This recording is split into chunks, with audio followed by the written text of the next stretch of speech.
São José Maria, que é um santo cheio de grandes acontecimentos, é o santo que faz com que a gente, que tem uma vida monótona, queira buscar a santidade com uma intensidade maior. Achei importante contar essa história. Mas ela não acaba aqui, tá? Eu vou seguir. Piora, então. Exatamente. Eu tava conversando.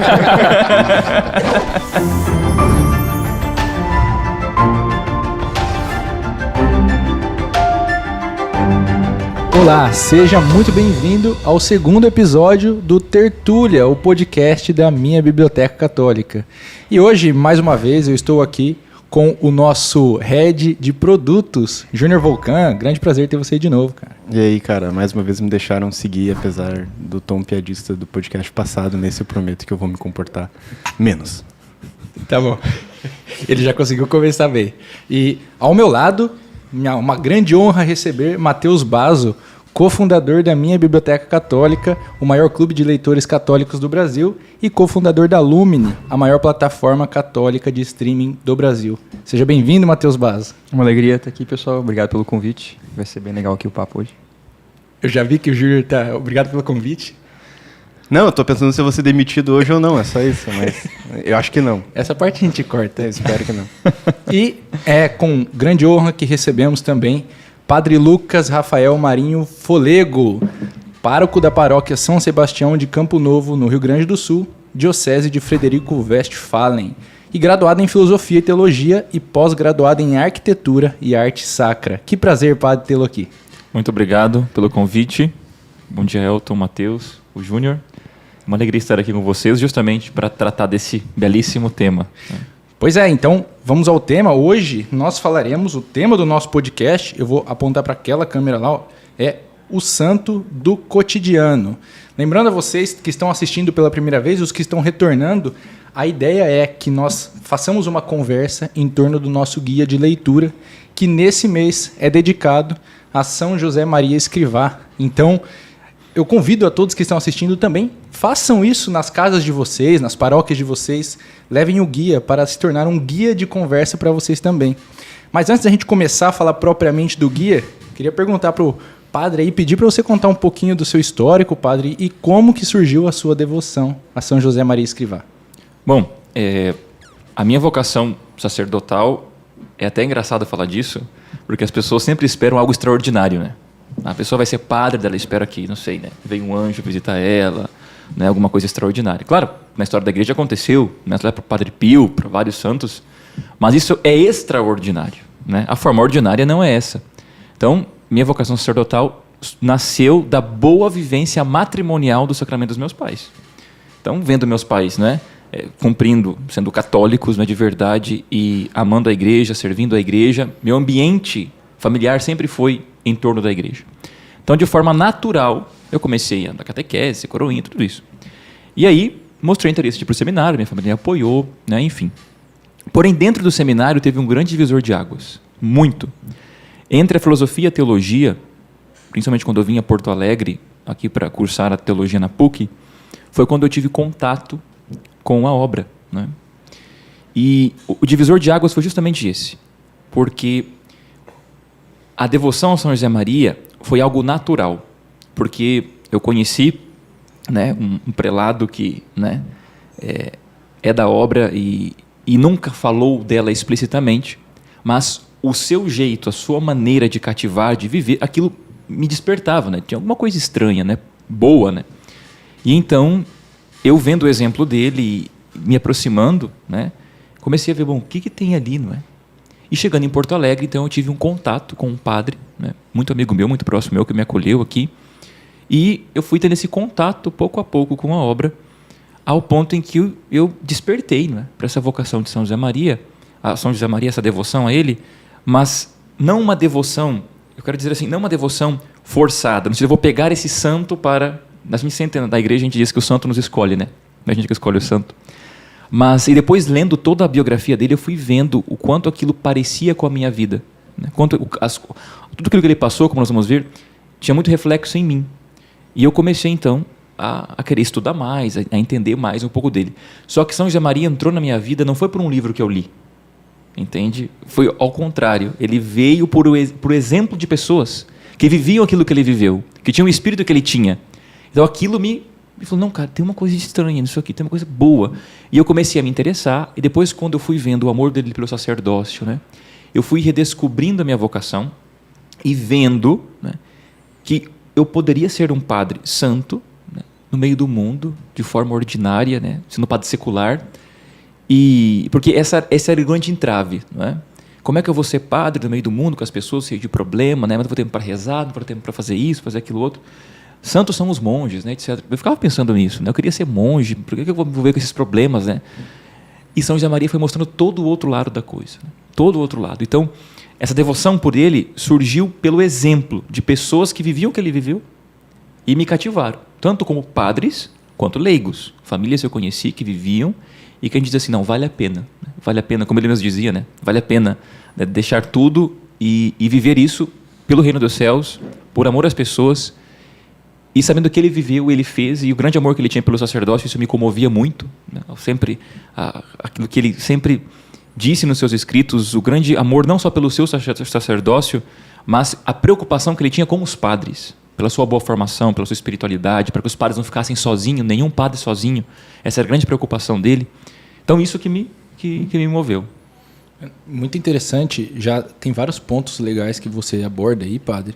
E aproveitando que a gente está trazendo nesse mês de janeiro uma biografia de São José Maria Escrivá, eu acredito que a gente pode começar, então, partindo da história que você nos contou da sua própria vida, olhar para a vida de São José Maria Escrivá e buscar entender um pouco mais como é essa espiritualidade que ele nos passa. Por que essa cruz dentro do mundo? Então, eu queria que você começasse, para a gente poder iniciar aqui o nosso bate-papo, falando de São José Maria Escrivá, um pouquinho da sua vida, da história dele e de como ele traz essa espiritualidade para nós hoje, vivemos isso daí. Sim. São José Maria, ele viveu em um momento da história da humanidade, tanto de forma externa quanto interna, né, dentro da igreja, um momento muito de dificuldade, né?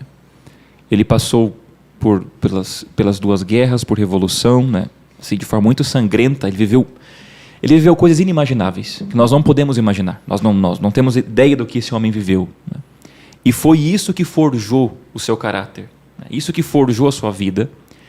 E é interessante observar que a resposta dele diante dessas situações é o que o tornou e fez o caminho dele, aquele caminho que ele fez, o que ele fez ele santo, porque é a resposta que nós damos diante das dificuldades e da realidade que se impõe a nós, que nós vamos ser santos, porque ele poderia ter ficado na dele, né?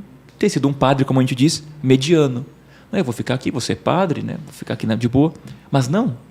Então, tudo aquilo que ele passou, né, eu percebo que, claro que nunca é obra do acaso, a providência de Deus tem a sua mão agindo, mas foi a resposta livre dele e as respostas que ele deu diante de cada situação, tendo sempre um espírito contemplativo, de amor pelo mundo.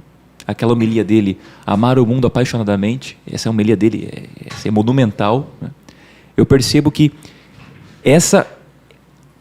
toda a vida dele é reflexo, né? Tudo que a obra, a sua espiritualidade é reflexo de tudo aquilo que ele viveu, né? Então nós temos São José Maria, que nasce, né, já doente, né? Ele tem um problema muito grave, né? E a sua mãe o consagra, Nossa Senhora, desenganado pelos médicos, né? Ali já tem um milagre. É um milagre, porque o médico achou que ele não ia amanhecer vivo, né? Temos um milagre. Viveu numa situação, a princípio, olhando com os olhos de hoje, né, uma situação financeira muito boa, mas depois isso foi se agravando, né? E nós temos várias situações na vida dele, como essa questão financeira que se agrava, eles se tornam pessoas pobres, depois ele tem que sustentar a família, né? E São José Maria vai tendo durante toda a sua vida as guerras, a Revolução Espanhola, que, meu Deus, né? Para a gente poder assim, sintetizar, né? É o último padre enforcado na tripa do último rei, né? Essa é a síntese do que aconteceu, tanto na Revolução Francesa quanto na Espanhola. Esse ódio pela igreja, esse ódio, né, pelo ser humano, porque o que fizeram foi abominável, só que São José Maria não criou dentro do coração dele o mesmo ódio. Porque o que seria normal? Eu percebo que quando acontecia isso, a Revolução Espanhola, quando acontecia, os filhos dele, né, os filhos espirituais, eles se revoltavam, né, contra o partido, claro, justamente. Só que São José Maria, ele sempre respeitou a liberdade de cada um, formando bem a consciência para que eles pudessem julgar, né? Mas ele não tinha ódio pelos inimigos, no sentido de desprezá-los ou no sentido de querer que eles fossem, né, fulminados ou exterminados. Não. Ele oferecia sacrifícios. Né? No tempo da Revolução, quando ele ficou preso, né, ficava dentro de casa o testemunho de como ele se mortificava por eles. Então, ele soube passar por todas as dificuldades da vida dele com um olhar espiritual. E é aí que entra a cruz. Porque essa cruz está presente na vida dele do começo ao fim.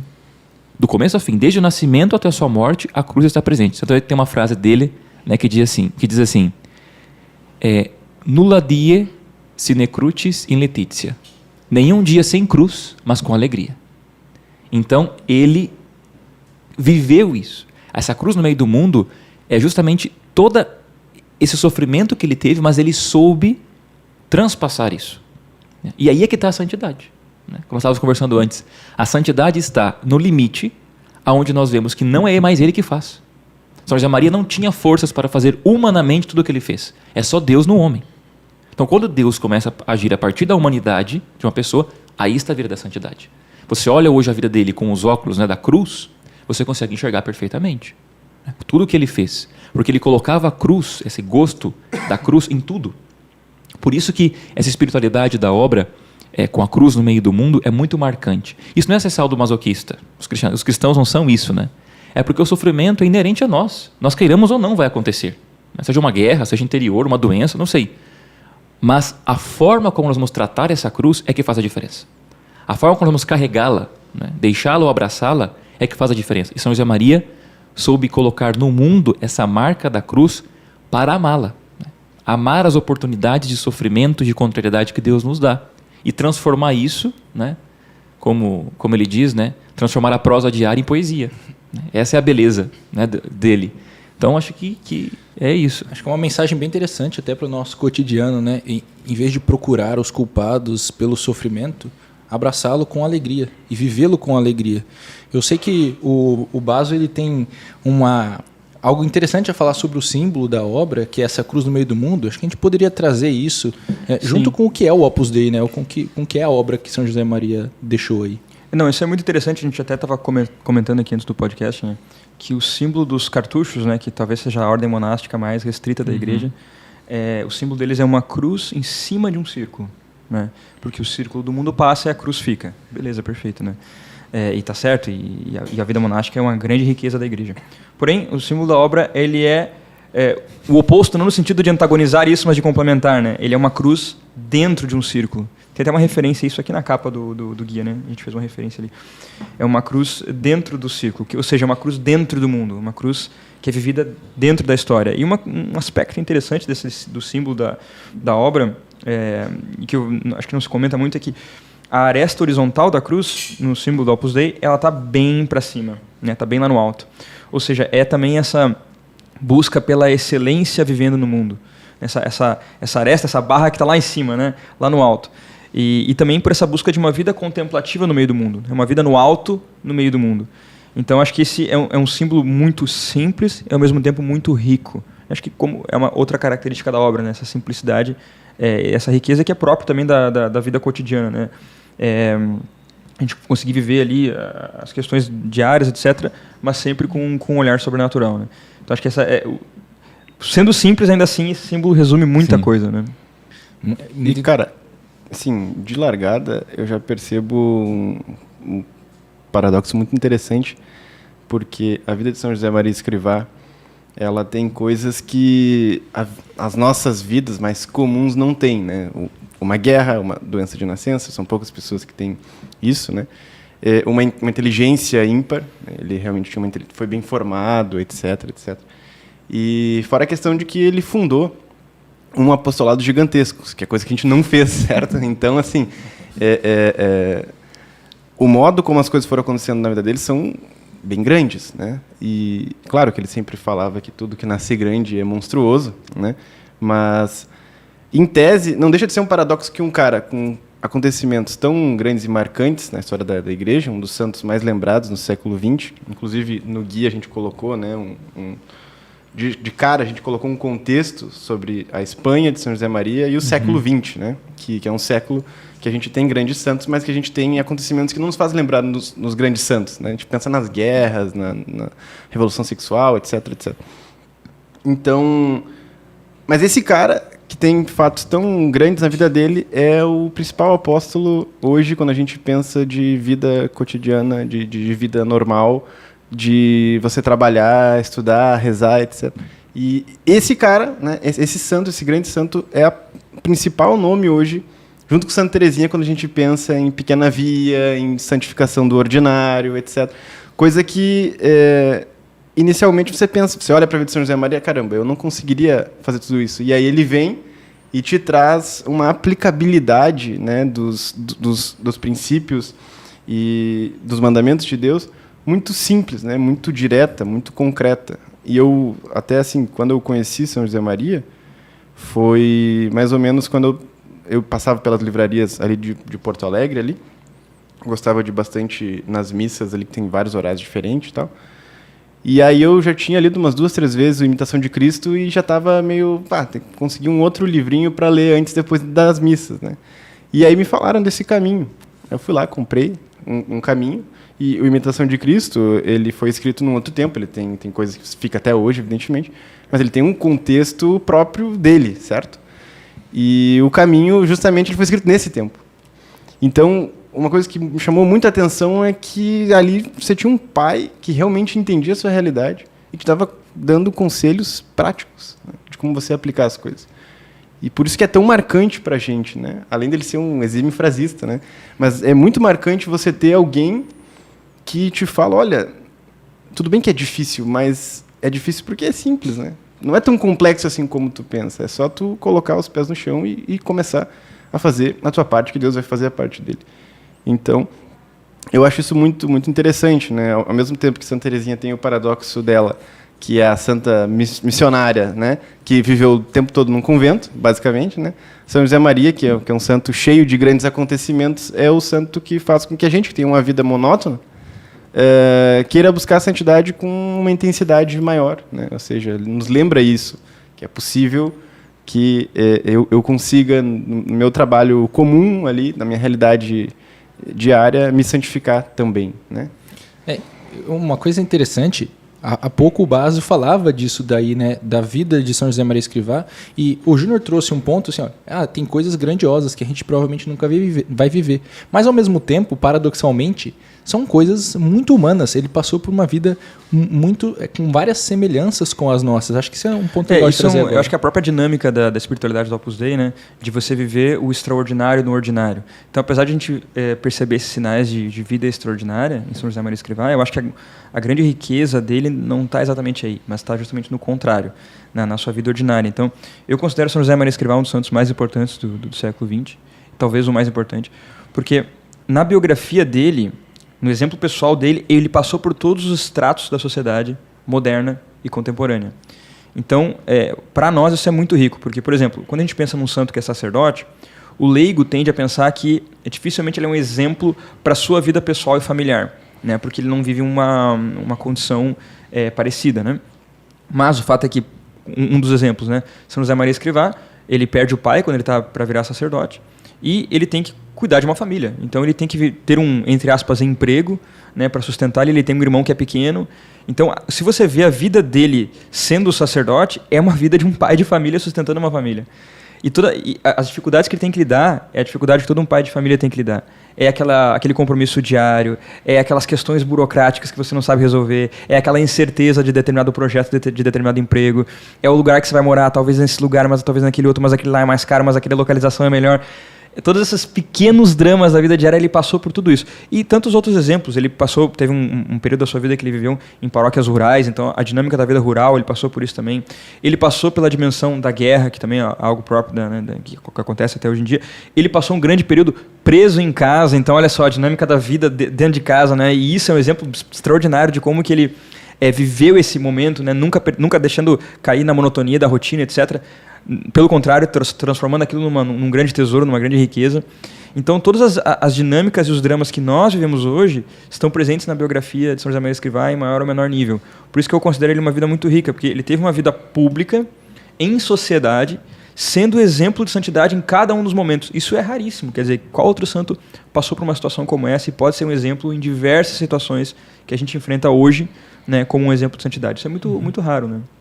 E tudo isso daí, nunca deixando de ter o seu amor pelo sacerdócio. É algo que a gente falava também e que acho bem interessante a gente ressaltar aqui, padre. São José Maria Escrivá viveu ali um bom tempo durante a Guerra Civil Espanhola e um tempo que ele teve que fugir, ser refugiado, que ele queria celebrar missas, ele queria distribuir a comunhão naquelas situações mais adversas e não queria, em nenhum momento ele queria abrir mão do seu sacerdócio, da sua vocação sacerdotal. Isso é um ponto que vale a gente trazer, a importância para ele do sacerdócio e das vocações para nós todos católicos, né? Nós vivemos isso. Ele viveu o seu sacerdócio de forma plena porque ele conformou a vida dele com a cruz do Senhor, né? Na ordenação sacerdotal, o bispo diz isso para nós, não é? Conforme a tua vida com a cruz do Senhor.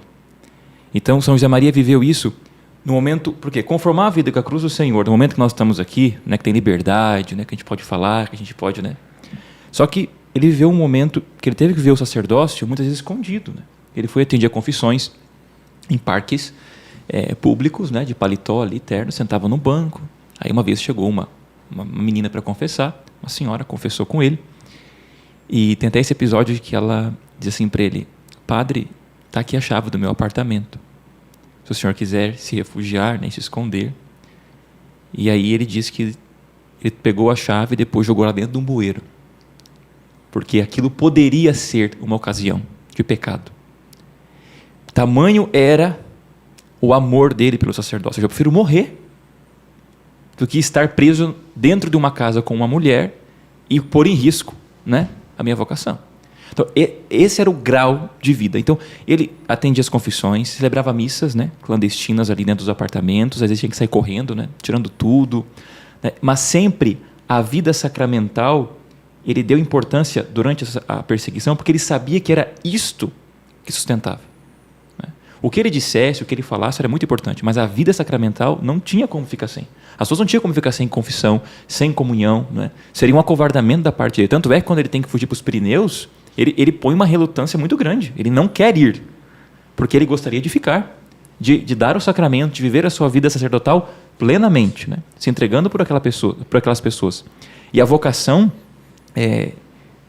a vocação que é provada dessa forma, né, ela se mostra plena, porque a gente consegue enxergar Deus no homem. Né? Você consegue enxergar Jesus Cristo, porque nosso Senhor faria isso, o que Ele está fazendo. E quando nós olhamos para São José Maria, nós olhamos o exemplo de um padre que deu certo. Essa é a grande questão. Né? Os santos são homens que deram certo. Né? E às vezes a gente, muitas vezes, olha para tantas realidades hoje na igreja e fora da igreja, e as pessoas, é como se um arquiteto estudasse o prédio que caiu. Né? O engenheiro passasse a faculdade inteira estudando todos os prédios que ruíram. Não, você não faz isso. Né? Você quer dar certo, você vai olhar o ser humano que deu certo. E São José Maria, ainda para todos os padres, né, a maioria, para os seminaristas, e muitos meninos querem ser padres, porque olharam o exemplo dele. Né? Não só a vida dele, mas porque ele aponta para o Cristo. Querem ter uma vida igual a dele, porque ele viveu a vida de Cristo. Não é uma questão do santo, eu quero viver a vida de São José Maria. Não. Eu quero agir como ele agiu, fazer o que ele fez, porque os atos dele foram os atos do Cristo. Então, a vocação, na maioria das vezes, ela nasce do exemplo. Se você perguntar para 99% dos seminaristas, eles vão dizer: eu quis ser padre porque eu conheci padre, bispo fulano de tal, conheci santo tal, então eu quero ser padre. Entende? Porque a vida grita mais alto do que qualquer coisa. E a vida de São José Maria foi justamente isso. Ele viveu de forma plena o sacerdócio em tudo aquilo que o Mateus falou. Ele viveu todo... Porque aqui que está a beleza. Porque antes do padre ser padre, nós temos o sacerdócio batismal. Então, a nossa consagração é do batismo. Isso tem que ficar muito claro para todos nós. Todos nós somos sacerdotes, profetas e reis pelo batismo, né? O sacerdócio comum dos fiéis. E São José Maria viveu de forma plena ele viveu tanto o sacerdócio batismal, de forma plena, quanto o sacerdócio ministerial. Em todas essas partes da vida dele. E é isto que faz com que nós olhemos hoje para a vida dele, os padres, né? E tenham força para continuar. E os seminaristas e quem quer ser padre olha para a vida dele e diz, não, eu acho que eu consigo, acho que eu quero ser assim. Não, um pouco dele eu vou conseguir ser. Isso dá uma força, né? Como diz, dá um gás na vida do menino, do padre. Ele falou, não, é possível, né? Como o Júnior falou, ele viveu numa situação totalmente muito pior do que a nossa. A gente às vezes está deitado em berço esplêndido e reclama, né? Mas ele conseguiu. Então, sempre é mais alto, né? A obra sempre coloca sempre para o alto, né? Sempre o excelente, né? Então, vamos buscar isso. E o sacerdócio dele foi isso. É um ponto interessante de que você está falando. Quando você olha, a gente vai ter na Lumine também as homilias de São José Maria Escrivá no Brasil, né? Elas estão remasterizadas em alta qualidade, é um material exclusivo, está fantástico aquilo. Quando você vê São José Maria Escrivá falando, é algo muito interessante porque muitas vezes acho que se forma no imaginário popular do padre como aquele sujeito retraído, fala mansa, suave, que não se impõe. Aí você vê o São José Maria falando, é o contrário, entendeu? Um cara cheio de vida, enérgico, preocupado, atento, ali vivendo em plenitude, falando alto, fazendo piada, né? Vivendo uma vida muito intensa e de muita caridade no trato com cada uma das pessoas que pergunta para ele dúvidas e conversa e tal. Então, isso é muito interessante de ver essa vitalidade, e é realmente muito inspirador, né? Imagino que, para quem pensa em ser sacerdote ou está, né, avaliando a sua vocação, seria interessante dar uma olhada nesse exemplo, São José Maria Escrivá, né, do que tem de gravado também, porque realmente ali sai uma energia, no bom sentido do termo, né? Sem uma acepção nova era aí, pelo amor de Deus. Mas uma força, assim, né, de vitalidade, de vida, né? Isso chama atenção. Isso já era mais pro final da vida dele, inclusive, né? Que ele teria todos os motivos para de repente estar pensando numa aposentadoria, num descanso, né? Pelo contrário, viajando o Brasil inteiro. Ele nem sabia quanto tempo ele ia ficar no Brasil, né? Ele ia ficar, a princípio ia ficar uma semana, acabou ficando bem mais. 15 dias, ficou 2, né? Gostou muito do povo brasileiro. Ele elogia muito o povo brasileiro, né? Nas homilias. Quer dizer, tem que ser um santo para ver coisa boa na gente também. Tem duas coisas aí também que eu acho legal, que é primeiro, que o Basso está falando, é um santo que veio até o Brasil, né? E não são muitos, assim, que vieram até o Brasil, assim. Quando eu fui estudar esse assunto um tempo atrás, eu não encontrei muitos santos que vieram aqui presencialmente, certo? Então, isso também mostra um pouco por que o brasileiro tem cada vez mais se afeiçoado a São José Maria, certo? Porque cria essa identificação que, caramba, você vai ver as homilias lá, ele esteve aqui, né? Ele falou para nós aqui, né? É bem diferente do que falar distante. Claro que, às vezes, um santo que não pisou aqui também tem grande devoção, como a própria Santa Teresinha, como eu tinha falado. Mas acho que a outra coisa que me chama bastante atenção, e que a gente colocou na capa do livro, né, é o fato de ele ser um espanhol, certo? A gente quis remeter ali as cores da Espanha, né? E São José Maria Escrivá, uma coisa que eu acho muito interessante nele é que ele preza muito para que, assim como os padres, evidentemente, mas que os leigos estudem, né? Ele fala muitas vezes, tem toda essa dinâmica do estudar dentro da obra e tal. Isso é uma coisa que faz a gente, depois conhecendo a história dele, mas mesmo sem conhecer, partir de um pressuposto de, caramba, esse padre tinha uma bagagem cultural, né? Esse padre estudava, ele tinha uma noção. E se ele tinha uma noção, ele tinha uma noção do seu próprio país, da sua própria história. E se ele tinha essa noção, evidentemente, a forma como ele fala, a autoridade que ele tem, faz parte, sim, de uma corrente, vamos dizer assim, né? De grandes santos que a Espanha gerou para a Igreja, certo? Então, se você pegar ali, principalmente o século XVI, né, que é tido como o século de ouro, que é o século onde os grandes santos espanhóis surgem, né, mas dali em diante, você vai ter grandes santos espanhóis com um caráter único. Né? Cada santo tem seu próprio gênio, mas parece que o santo espanhol ele tem um gênio um pouco mais peculiar. Né? Então você tem isso em Santa Teresa, tem isso em São João da Cruz, você tem isso no próprio São José de Anchieta, que veio para cá. E o Brasil, por mais que a gente sempre fale de Portugal, aqui no Rio Grande do Sul a gente tem mais essa noção de que, caramba, tem também a influência da Espanha. Né? Nós temos, sim, uma relação de alma com a Espanha. Nós devemos muita coisa para a Espanha. Né? Então, São José Maria também ele tem essa questão e essa personalidade bem espanhola, esse ímpeto, esse gênio forte, né? Com certeza ele devia olhar para trás e se inspirar nesses grandes santos espanhóis, né? Que realmente marcaram gerações. E isso, caramba, para nós que queremos... Porque o brasileiro tem muito isso, né? Ele tem essa falta de referência. Então, ele não sabe quem é o brasileiro, porque ele não conhece a sua história, ele também, logo, ele não sabe quem ele tem que ser, certo? Porque ele não consegue olhar para trás e ver quem ele deveria ser. Ele não tem exemplo para isso. E São José Maria Escrivá é um pouco isso também para nós, certo? Para a figura do padre, como o padre estava falando. Olha, quem são os grandes padres brasileiros? A gente, se for estudar, vai encontrar, mas em geral não sabe. Tem que buscar fora, né?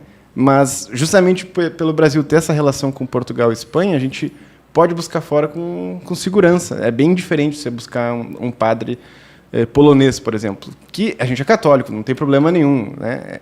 A igreja ela é universal e não é universal fajuta, né? É universal de verdade. Agora, ela realmente... É católica. Ela é católica, né? E, inclusive... Não, deixa, eu prometi que ia fazer pouca piada, né? Então, eu tô vendo que ele tá se segurando. Retraído hoje? Ele tá retraído. Eu tô um pouquinho mais retraído. Né? É que não deixaram abrir uma Coca ao vivo aqui pra parecer latão, né, cara? Daí é brincadeira. Mas assim... Enquanto a Coca-Cola não nos patrocinar, ninguém vai abrir Coca-Cola. Ninguém vai abrir Coca-Cola. Ninguém fala Coca-Cola. Aquela empresa vermelha que tem Papai Noel de fake news, né? Então... Se eles mudarem pra São Nicolau, a gente... Basicamente, eu acho que essa questão de referência também tem essa relação com a Espanha. A gente quis trazer isso na capa, certo? E o autor, vejam só, é um português, né? O Hugo de Azevedo. É uma biografia escrita em português. Então... Só um detalhe que você está falando que eu acho que é interessante, que eu acho que também é próprio da espiritualidade da obra, que é essa foco na absorção da circunstância concreta que a pessoa vive. Então, tem aquele exemplo tinha uma moça que era cozinheira numa casa, e ela descascava muita batata para fazer na casa, né? Ela cozinheira de uma família e tal. E ela conheceu a São José Maria Escrivá e a vida dela mudou. E uma vez perguntaram para ela assim, o que mudou na sua vida depois que você conheceu São José Maria Escrivá? E ela respondeu, olha, antes eu descascava batatas. Hoje eu descasco batatas para Deus. Então, essa absorção do seu ambiente, do que você vive. E eu acho que São José Maria Escrivá viveu isso numa dimensão tão intensa e completa que ele não absorveu só as questões circunstanciais e cotidianas, mas até questões culturais. Por exemplo, ele era um grande estudioso de Dom Quixote, né? Ele tinha uma grande paixão por Dom Quixote, ele lia e citava versos, etc. Ele foi um homem que absorveu a literatura espanhola, né? E você vê a capacidade dele de expressão, de linguagem nos seus escritos, né? Quer dizer, a capacidade de síntese que ele tem para descrever todo um drama humano e uma solução para o drama humano em 2 frases, pelo amor de Deus, você tem que ser um poeta. Né? Você tem que ser um poeta. Então ele absorveu toda essa questão cultural, artística e estética e foi um exemplo de santidade fazendo isso com seus escritos. Né? Ele tranquilamente poderia ser um grande poeta se ele quisesse. Sim. Né? Isso que o Matheus falou, você vê nas tertúlias esse ímpeto dele responder com clareza, firmeza, sem titubear. Porque... aquilo que o Júnior falou, o pilar principal da obra é a formação. Então, era um homem que tinha reta doutrina. Então, ele não tinha problema em responder nenhum problema que fosse moral ou de fé, né? Mas, ao mesmo tempo que ele tinha toda essa formação de moral e de fé, quando havia uma pergunta que tinha que ser aplicada na realidade daquela pessoa, né, junto com a caridade, sem deixar a fé, ele conseguia, de forma rápida, com aquela gana espanhola, né? Aquele garbo. Assim, por quê? Porque ele acreditava naquilo que ele estava falando, meu Deus do céu. Entendeu? Não é que ele chegou em casa, escreveu um discurso, o que eu vou falar para esse pessoal hoje? Acho que eu vou falar isso aqui. Ele rezava aquilo que ele estava falando, ele contemplava aquilo que ele estava falando, ele acreditava naquilo que ele estava falando. As falas dele são diretas, assim, né? São flechas ardentes que entram no coração da pessoa, assim, justamente por isso. Porque ele acreditava veementemente no que ele estava dizendo.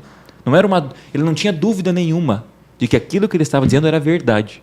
Por isso que as pessoas eram tocadas, as pessoas se convertiam por uma frase que ele dizia, por uma palavra dele, porque ele, além, claro, né, de ter dentro dele a graça de Deus, né, por ser padre, né, tudo isso daí, enfim, né, mas por ele ter as palavras certas no momento certo, mas não porque ele pensou nisso antecipadamente, porque a gente sabe que tertúlia é tertúlia, né?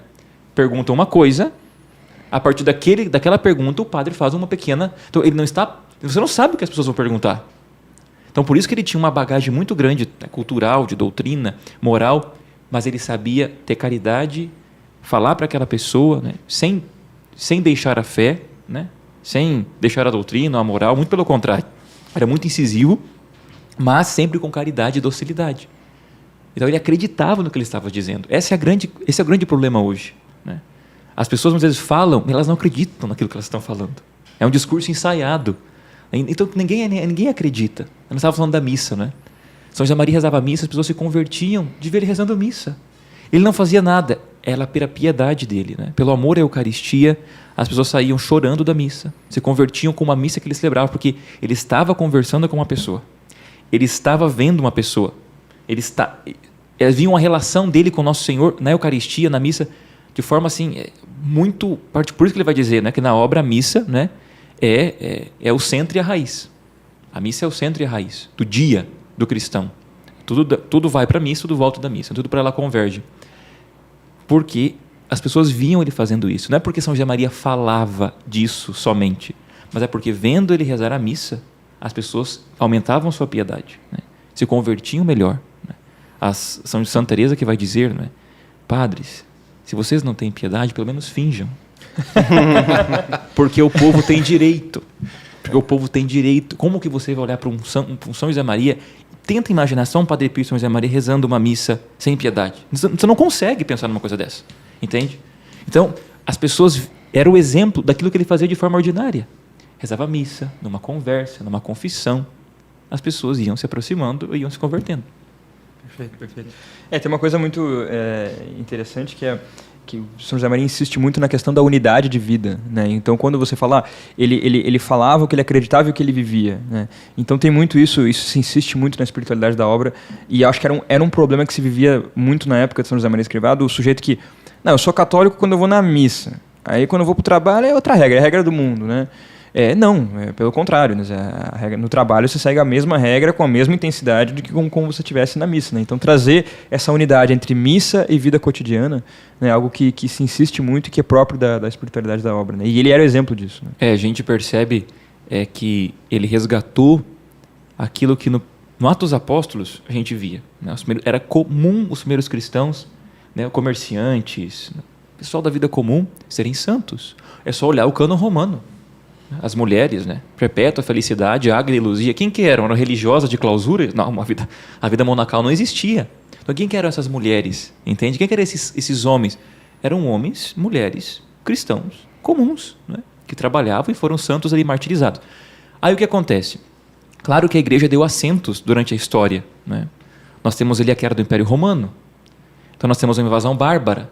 Então, o que a igreja fez? Bom, aí a ordem monacal tomou força porque alguém precisava reconstruir a civilização. Então, óbvio que...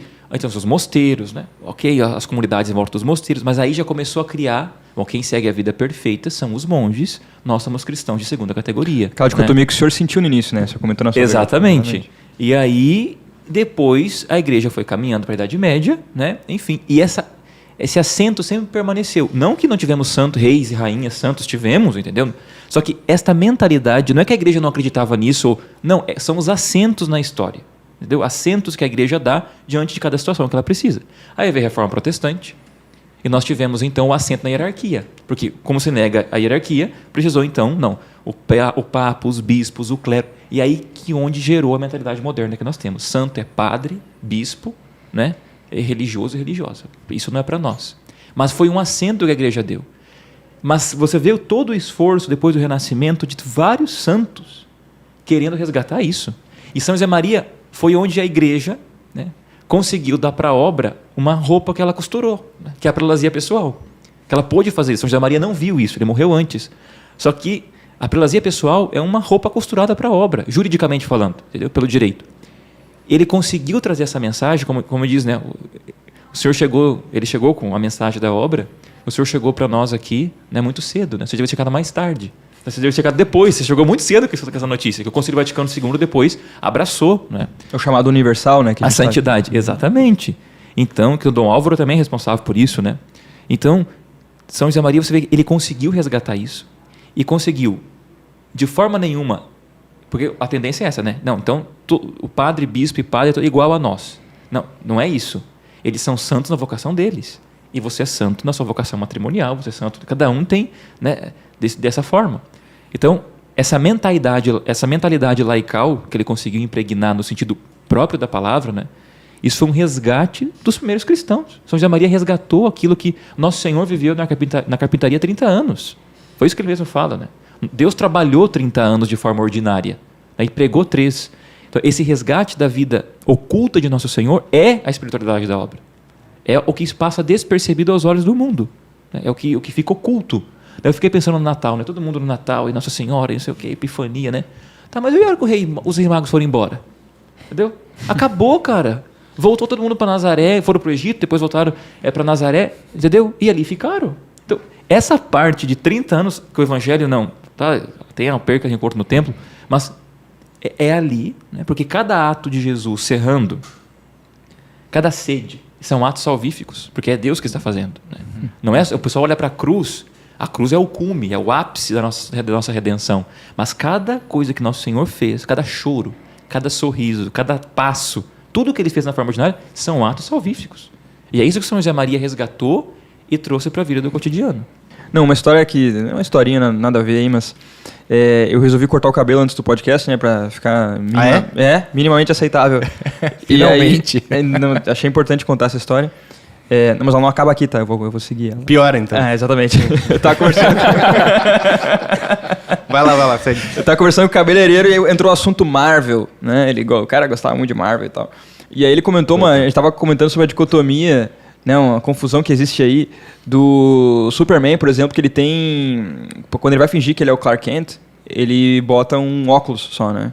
E aí quando ele é o super-homem, ele tira o óculos e tá tudo certo, né? E a gente finge que acredita que só o fato de ele usar o óculos, né, é um disfarce. Eu preciso fazer uma pausa, cara. O Superman é da DC, não é da Marvel. Não, mas a Marvel vai entrar aí, pô. É verdade. Tá, não, tranquilo. Não, calma. Daí ele eu tava comentando isso, né, com ele, do Super-Homem. E daí ele falou que tem uma heroína na Marvel, tá? A tua impaciência sempre causa problemas, né, boca? Sempre. Não sendo demitido, tá tudo bem. Tem uma heroína da Marvel, mas aí vai entrar a espiritualidade do São José Maria Escrivá, eu prometo. Eu vou chegar lá, chegar lá. Cara, você tem que ser um teólogo. Esse link que você tá fazendo agora... Moderno. Impressionante, não. Só falta dizer que tu veio da Alemanha agora. E aí ele contou o seguinte, tem uma heroína na Marvel que ela não usava disfarce quando ela estava agindo como heroína. E depois ela voltava para sua vida normal, né, e todo mundo via quem era ela. Mas ninguém desconfiava que ela era uma heroína. E um dia perguntaram para ela, tu não tem receio de que descubram tua personalidade, que tu é uma heroína e tal? E ela dizia o seguinte, não, porque as pessoas à sua volta não desconfiam que estão convivendo com heróis. Então elas têm um bloqueio, elas simplesmente não acreditam que à volta delas pode ter heróis vivendo no cotidiano.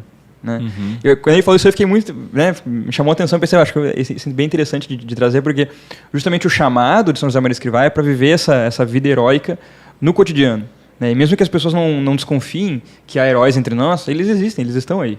Né? E esse foi o grande chamado assim, da obra, eu lembrei disso. E, claro, não podia perder a oportunidade de citar a Marvel num podcast com o Volcan, que é um grande fã aí desse novo movimento artístico, aí, muito relevante para a história da humanidade. Tirando que eu não gosto de praticamente nenhuma heroína da Marvel, são todas meio forçadas no cinema, mas enfim, a gente deixa isso aí pro papo da Lumine um dia, né? Agora, esse negócio do heroísmo, ele traz uma questão importante, é que o herói ele não negocia, né?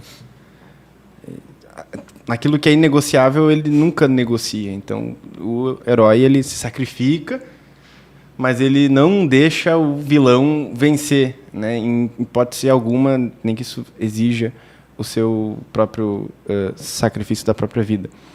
E isso São José Maria ensina bastante pra gente, né? A não negociar com coisas que são inegociáveis. Ele tem uma frase muito boa, ele dizia, seja corajoso, fuja. Não. E tem uma coisa muito importante que tinha a ver com o que a gente estava falando antes de tu falar do teu cabeleireiro. Que cabeleireiro parece que... Barbeiro, foi no barbeiro. Barbeiro. A barbearia é hipster, né? Isso. Que nem o Elton vai lá na dele. O Elton vai na barbearia? Dá pra ver que o Elton faz vários stories, né? Não tenho ido. Mas faz tempo que não vai também, coitado. E daí o grande... ponto que eu acho importante. O padre deve estar adorando isso. Agora é que o padre falou, seja zoeiro, meu filho. Já se arrependeu, padre? 15 segundos de conversa. Volta, padre. Desfaz faz com a mão esquerda agora. Aí volta lá pra trás. Mas ele tem muito a ver também com a inteligência que ele tinha, e que os santos têm isso, evidentemente. Você percebe muito isso ao longo da história da igreja, por exemplo, numa figura paternal como São Felipe Neri, por exemplo, que é um padre que até me lembra bastante de São José Maria Escrivá, né? Que é o padre que tem, sim, os dogmas, os mandamentos, tem toda a doutrina da igreja ali fixada, não negocia ela, os valores morais inegociáveis, está tudo ali, ok? Mas quando ele desce para a vida prática da pessoa, certo? Ele consegue explicar para ela de um modo único para ela, certo? Porque essas verdades, toda essa base, né, teológica, doutrinal, etc., ela existe, tem que ser respeitada, não pode ser transgredida, isso é inegociável e tudo mais. Só que o modo de vivência disso, ele alterna conforme a pessoa, né? E aí você vai estudar moral, então, caramba, é infinitas as possibilidades que você tem ali e tudo mais. E é por isso que a gente delega isso para os padres, né? Que a igreja delega isso para que os padres façam isso, dediquem a isso e tudo mais. E o São José Maria tem muito isso, né?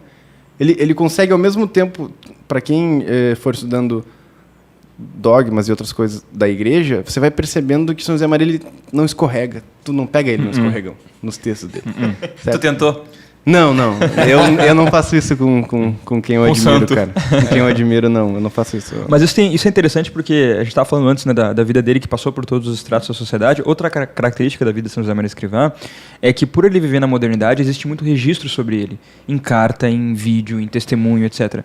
Então, se ele tivesse escorregado, seria fácil de notar. Porque ele teve uma vida pública, ele ficou no holofote. Né? A igreja, num processo de canonização, tem muito escrutínio com a vida da pessoa para, né, verificar tudo. Então, ele realmente é um exemplo iluminador em cada detalhe da vida, né? Isso é impressionante. Exato, e aquilo que o Matheus estava falando do heroísmo, né? Eu diria assim, o heroísmo, o que as pessoas esperam, as pessoas comuns hoje, esperam que o santo faça milagre, porque o herói o quê? Quando ele voa, entendeu?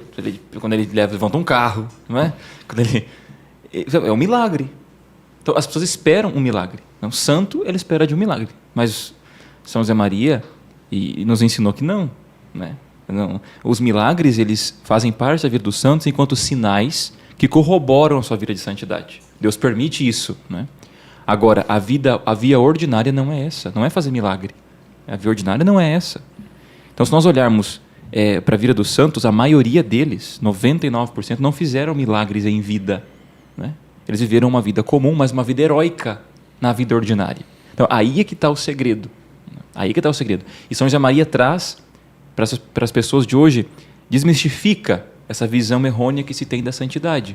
Que santo é aquele que faz milagre, santo é aquele que está dentro da igreja o tempo inteiro. E isso é uma questão assim, que eu bato muito em cima lá na paróquia, né? As pessoas acham que o leigo, né? O leigo ele é santo quando ele vai na missa, né? Assim, 30 missas por dia, né? E ele fica dentro da igreja o tempo inteiro. E sabe? Fala, pessoal, a igreja ela é uma grande tenda armada no meio do povo. Vocês vêm aqui para se abastecer dos sacramentos, para ter os sacramentos, para ter a vida cristã, né? A missa diária, né? Mas a vida de santidade de vocês está lá no seu trabalho, está na sua família, não é aqui, né? Senão, padre, então, a pessoa está aqui o tempo... Aí é que está. Aí as pessoas se confundem, acham que ser santo na igreja é fazer parte de alguma pastoral ou movimento, né? Para elas, ser igreja é isso, quando é justamente o contrário, né? Claro, você tem que ajudar na sua paróquia se você pode, mas... A sua vocação primeiro é a sua família, é o seu matrimônio, entende? É onde você está, no seu trabalho profissional. Não adianta você ir lá estar com o padre 24 horas, você é um péssimo pai de família e um péssimo profissional, isso não resolve nada. Então, as pessoas têm que entender justamente essa unidade de vida que São José Maria falava, ser um homem de uma peça só, né? Um homem de uma peça só, é ter a vida totalmente unida ao ponto de eu saber o que é importante, e ele sempre dizia que tinha uma ordem, né? Deus, família e trabalho, nesta ordem necessariamente. Então, você procura Deus, os sacramentos, né? A sua fé, a família e o trabalho. E é na família e no trabalho que você transforma a sua fé em vida. E os leigos hoje têm um pouco essa dificuldade. E por isso que nós vemos hoje na igreja essa grande dificuldade, que daí é a clericalização do leigo e a laicização do clero. Por quê? O leigo, ele acha que para ser santo na igreja ele tem que ter ministério disso, ministério daquilo outro, ele tem que ler sempre, ele tem que cantar, ele tem que estar fazendo alguma coisa ativa na igreja, e o padre tem que estar no meio do mundo, em todas as realidades do mundo, entende? Então o padre tem que estar no fórum, o padre tem que estar o padre tem que estar não sei aonde, o padre tem que estar na escola, o padre tem que estar no hospital, o padre tem que estar na prefeitura. Eu Fazendo conheci podcast. padre vereador. Não, exato. Aí você fala assim, e eu sempre digo assim, pessoal, eu sou um só. E o que eu faço, vocês não podem fazer.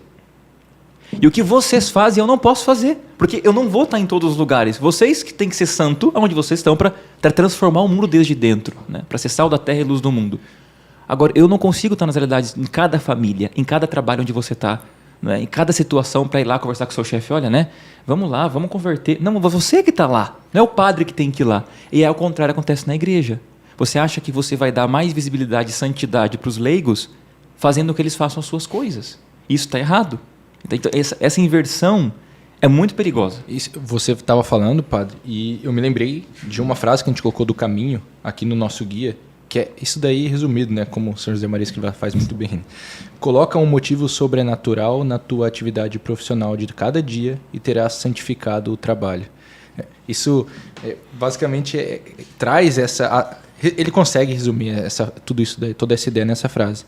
E com isso eu queria trazer um ponto prático, que é, afinal, como eu faço isso? Porque a gente tem falado aqui, talvez tem alguém assistindo aí se perguntando, muito interessante, tudo muito legal, mas como na prática, como que eu consigo fazer isso? Como eu consigo me santificar através do trabalho, santificar o meu trabalho?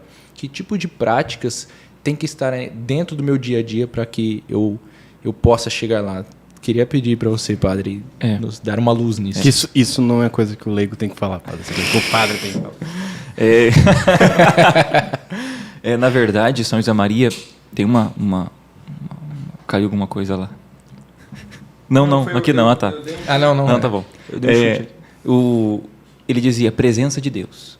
Essa é a grande chave para poder fazer da forma ordinária a forma extraordinária. Presença de Deus. Porque comumente a gente se esquece de Deus durante o dia. Né? Por isso que na obra São José Maria sempre dizia que tinha que ter um crucifixo na mesa de trabalho.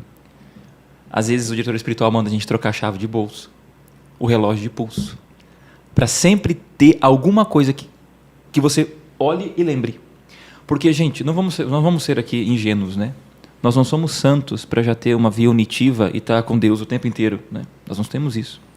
Mas nós estamos no caminho. E nós precisamos nos esforçar, ter práticas, né, de piedade. E aí é que entram as práticas de piedade, nos ajudam, nos fomentam a ter essa presença de Deus diária, a não tirar Deus do foco. Então, se eu tenho a presença de Deus, que é alimentada no meu dia, né, pela minha oração, né, matinal, a minha oração de noite, o meu terço, né, a minha meditação, né, São José Maria pedia que, né, se fizesse meditações, a oração mental, né, estamos dizendo que é a oração mental mesmo, 5 minutos, 10 minutos, 15 minutos, meia hora, né? Mas tendo esse tempo para falar com Deus, né? Se é mãe de família que tem 10 filhos, né? Ela vai dar o jeito dela, entendeu? Mulher vai dar o jeito dela para fazer meditação com 10 crianças em 30 minutos. Nós não, mas ela sim. O Júnior com um filho já está sofrendo. Vai rindo que tu não vai dormir esse ano. Né? E aí você percebe que, bom, a presença de Deus, ela vai impregnando na tua vida a partir das práticas de piedade. Só que também nós temos a intenção. Né? Você chega no trabalho, você acorda, você tem uma intenção. Por mais que você não se lembre daquilo o dia todo, o tempo inteiro, você tem que pôr um propósito. Eu vou fazer isso por amor a Deus. Porque quanto o trabalho é desperdiçado, porque nós temos ótimos profissionais. Nós temos pessoas pontuais, pessoas que vivem de uma forma ordenada, né? Pessoas que, têm um zelo pelo seu trabalho, são profissionais excelentes, mas não oferecem a Deus. É como um ouro se vai indo pelas mãos. Então você tem que pôr a intenção. Eu estou fazendo isso por amor a Deus. Eu não estou fazendo pelo meu patrão, nem pelo quem está me mandando. Né? Eu tenho ordem porque eu ofereço isso a Deus bem feito. Então, ter essa intenção unida com a presença de Deus, você vai ter no seu dia, sim, momentos que você, entre aspas, vai esquecer, mas você se lembra com frequência. São José Maria pedia que nosso anjo da guarda, essa relação que ele tinha com o anjo da guarda era muito forte, até a dia de pedir uma vaga para estacionar. Né? Ele chegava a abrir uma porta, esperava o anjo dele passar primeiro para depois. É isso a presença de Deus. É ter essa visão sobrenatural das coisas. Né? E ele tinha isso. E isso era impregnado na vida dele até o ponto que, né? Tudo que ele via, tudo que ele fazia era por esse motivo. E nós estamos caminhando. Só que nós precisamos de muleta. Né? Então a gente precisa de uma jaculatória, a gente precisa de um terço, a gente precisa da oração mental. Práticas do meu dia que vão fomentando. Agora, vamos ser bem práticos, né? São José Maria também dizia. né? Meu filho, se você não acorda no horário, se o telefone toca e você não acorda, não adianta você assumir a suma teológica. Você está entendendo? Não adianta você criar uma geração intelectual de cristãos se isso não desce para a sua vida ordinária, né? Você não tem ordem. Gente, o princípio da santidade, da virtude é a ordem. Né? Como que você o celular toca, você desliga, é preguiça, né? Nossa, você consegue imaginar São Tomás escrevendo a Suma e preguiçoso? Você não consegue imaginar uma coisa dessa, né? Você não consegue nem imaginar nenhum santo mas ele, São Padre Pio, ele era bom, mas ele era um pouco desonesto. Você não consegue imaginar isso. Você não consegue imaginar uma coisa dessa, era, né? Meio agressivo. Padre Pio, ele era meio impaciente. Assim, Padre Pio, ele era mas ele acordava às 10 horas. Você não consegue imaginar uma coisa dessa, né? Então, às 10 horas da noite. Então você vê, quer dizer, um minuto heróico, né? Minuto heróico. Cara, o princípio é, se você não acorda no horário, oferecendo a Deus o seu dia, e tendo esse princípio, como você vai crescer na vida espiritual? Então, é sempre nas pequenas coisas. Não pensar em agora eu vou ter presença de Deus, eu vou fazer meditação de 1 hora por dia. Gente, sabe? Não tem como. Isso não dá certo na vida espiritual. Qualquer pessoa de bom senso sabe disso. Você tem que pegar a pessoa, dentro da vida dela, não criar mais espaços, mas fazer daquilo que ela já faz, né? O cara tem que dirigir. Ele tem que dirigir do trabalho 40 minutos. Cara, em 40 minutos, você dá para rezar um terço. Dá para ouvir um livro no Peregrino, fazer uma meditação dentro do seu carro. Você não tem que multiplicar horários. Nós tem 10 crianças na minha casa chorando, eu vou trancar no meu quarto, minha esposa que se lasca, que eu tenho que fazer 30 minutos de meditação. Deus não quer isso. Deus não quer isso. Então, você tem que, dentro da tua vida, observar aquilo que você já faz e encontrar as lacunas onde você consegue inserir práticas de piedade que não vão te separar do mundo ordinário, mas, pelo contrário, vão te colocar dentro dele. Então, incentivar essa presença de Deus, cultivar isso é o que vai dar sentido a santificar o trabalho, se santificar no trabalho, é isso. E você vê como o mundo está sedento disso, né? A gente tem uma figura como, por exemplo, o psicólogo Jordan Peterson, né? Que está super famoso no mundo inteiro, né? E o trabalho dele realmente é fenomenal. Mas uma das principais dicas que ele dá para os jovens, né? Ele insiste muito, é aquela ideia do clean up your room, né? Limpe o seu quarto. Então você não vai conseguir mudar o mundo se você não consegue limpar o seu quarto e tal, né? E o cara é super famoso e enfim, tem toda uma psicologia construída em cima disso. Mas o ponto é, 100 anos antes disso, São José Maria Escrivá já mandava você acordar no horário e viver a ordem diária, né? Então, ele dizia assim, eu abro o guarda-roupa de um filho meu e sei como está a sua alma. Ah, então. Muito bom. É a famosa pergunta, e a louça? E a louça, como é que tá? Não, mas exatamente. E aí, eu acho que outra coisa que distingue também, né, essa proposta de viver a santidade no dia a dia é o que a gente poderia chamar de o apostolado da excelência, né, que São José Maria trazia. Eu anotei uma frase aqui que ela está numa das homilias que o padre deu aqui no Brasil, que a gente tem lá no registro, e ele falou o seguinte, uma pessoa pergunta para ele sobre a questão de trabalhar, e ele diz assim, um cristão, exatamente por ser cristão, deveria ser profissionalmente pelo menos tão bom quanto o melhor dos não cristãos. E ele destacava muito isso. Não, você pode seguir fazendo exatamente o que você está fazendo no seu dia a dia, mas com mais atenção, né, dando atenção aos detalhes. Mais ordem. Até porque a excelência e a eficiência é uma forma de caridade. Você melhora o tempo do outro, você agiliza as coisas para o outro, as coisas estão prontas antes, estão bem feitas antes. Tem até uma história que conta que ele estava visitando uma igreja, não lembro aonde, na Europa, e aí eles subiram, acho que no campanário, assim, e viram que no canto, num cantinho da igreja, tinha todo um pilar ornamentado, super bonito, e que quem está lá embaixo não conseguia ver, nem padre, ninguém conseguia ver aquele canto ornamentado e bonito. E ele disse, olha, isso aqui é uma obra feita para Deus. Mesmo que ninguém veja, está perfeito e muito bem desenhado. Então isso é um pouco da dinâmica da vida de trabalho. E se você vê assim no trabalho, né? Assim, eu vou chegar no meu trabalho, no meu escritório, vou pegar a Bíblia. Pessoal, 1 minuto aqui que eu vou ler para vocês um trecho do Evangelho e vou pregar. Não, mas aí você vê, aí aquela pessoa... Demitido. A pessoa que faz isso, normalmente a pessoa que faz isso é aquela chata, né? A pessoa que faz isso, aí tá, daí você lê o Evangelho, você prega ali, de repente você chega ali, o cara vira, pede um favor, você xinga a pessoa, né? Você trata ela mal. E o contrário acontece com essa excelência. Quando o cristão oferece a Deus e faz o seu trabalho excelente, quem está ao redor diz, não, esse cara aí não... Esse cara tem uma coisa com ele. Que é o bom odor de Cristo, que São José Maria dizia. Né? As pessoas vão sentir a fragrância do Cristo e vão se aproximar de você. Isso acontece muito. As pessoas chegam, mas cara, como é que você chega no horário, né? Sai no horário, ou às vezes fica até mais quando precisa, né? Por caridade. Você é gentil, né? Você faz isso, faz aquilo. As pessoas vão começar a perceber que a sua vida vai destoar E o evangelho, a sua vida é o evangelho vivo. Então elas vão chegar perto de você, vão se aproximar, e aí começa um apostolado. Essa é a questão, né, de se aproximar do evangelho pela excelência daquilo que você procura. Não quer dizer que você é santo, mas você está procurando aquilo. E alguns sinais você começa a perceber. E aqui as pessoas têm uma angústia. Né? As pessoas dizem, padre, como é que eu sei que eu estou progredindo? Né? Como é que eu sei que eu estou fazendo? Meu filho, a água está fervendo. Você coloca a água para ferver, a água vai ferver. Em um momento ela vai ter a ebulição dela, mas ela não sai do 0 aos 100 graus em um instante. Né? A gente não percebe o nosso próprio processo de mudança e conversão na vida interior, mas quem está à nossa volta percebe. As pessoas dizem, esse cara é mais paciente, esse cara está mais ordenado, o que está acontecendo? E as pessoas se aproximam. Na teoria, se você quisesse aumentar a produtividade da empresa, tu espalharia livro de São José Maria Escrivá pelos cantos. Exatamente. Aqui tem um monte, cara. Vamos ver. Essa é a técnica. Vamos ver, Júnior. É aquela história do pés no chão e cabeça na eternidade, né? Exatamente. Eu até tinha anotado aqui para falar, mas foi muito bem dito. Aí. Isso entra a virtude da naturalidade também, né? Que tu conseguir viver isso sem ficar se sentindo muito especial e Exato. ficar se louvando interiormente, né? Nossa, olha como eu sou bom e tal. Não sei Eu me orgulho da minha humildade. Olha como... Acima de tudo, eu sou humilde. Né? Olha como eu sou humilde, né? Demorei 50 anos para ser humilde, agora eu consegui.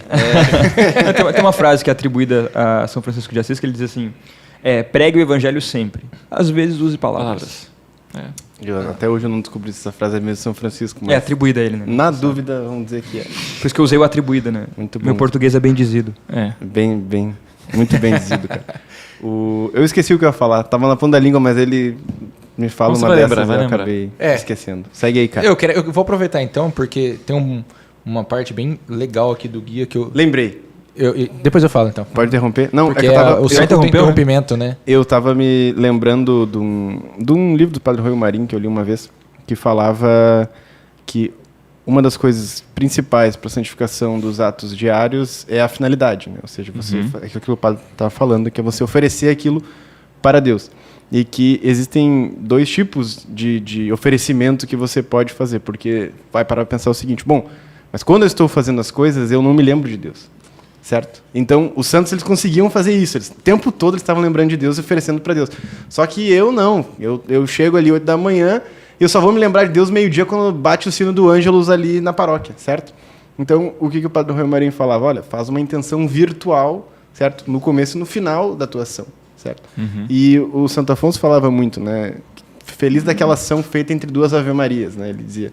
Então, você pode rezar uma Ave-Maria antes e depois rezar uma Ave-Maria ao final, porque você está, pelo menos, criando o hábito, né, de você fazer essa intenção, porque senão, realmente, é uma virtude humana. Pode ser uma virtude você chegar cedo todos os dias, né? É uma virtude você acordar cedo, você fazer não sei o quê, você ser organizado, só que se você não oferecer nada para Deus, aquilo fica só num plano humano, certo? E aquilo acaba não te santificando.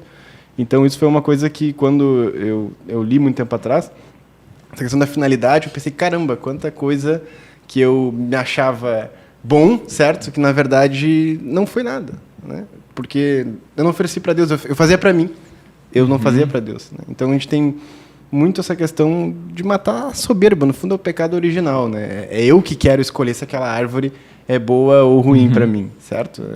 Hoje em dia está na moda também um novo estoicismo, né? Que cai um pouco aí, né? Não, ser eficiente, acordar cedo, produtividade, etc. Não, legal. Todo mundo já recebeu na caixinha de perguntas o que você acha do estoicismo. Estoicismo, caramba, cara. Todos os dias. Pelo menos é uma busca por virtude, que depois pode ser acrescida do sentido da cruz. Mas o risco que o cara incorre também, né?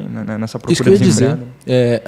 A gente vê, como você disse até antes, como as pessoas estão sedentas. Então, algo que, de certa forma...